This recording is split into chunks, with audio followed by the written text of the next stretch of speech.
An adoration past, practice, a Pokot people, group sentiment. In the core of the Pokot people group, settled between moving slopes and tremendous fields, carried on with a young lady named Chebet.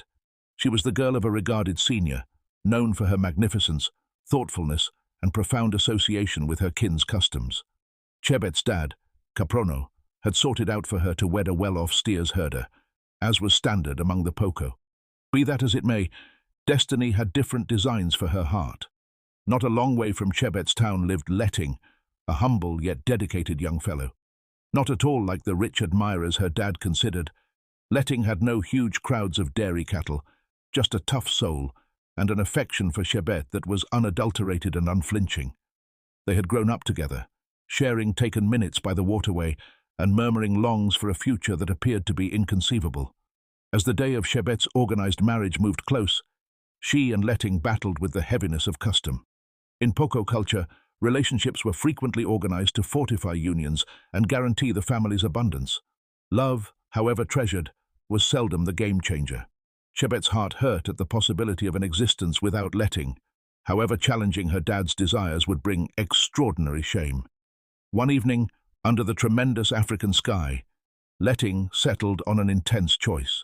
He moved toward Chebet with an arrangement, one that would test their boldness and love. They would run off, looking for shelter in a far-off town where customs were more merciful. It was a perilous way, as any man who took a lady without following through on the lady of the hour gambled being pursued down. With the assistance of Chebet's thoughtful mother, they left ridiculously late, directed simply by the stars. The excursion was dangerous, loaded up with the apprehension about being found. In the meantime, back in the town, Caprono was angry. He assembled the older folks and fighters to find them, for no girl of his would carry disgrace to their loved ones.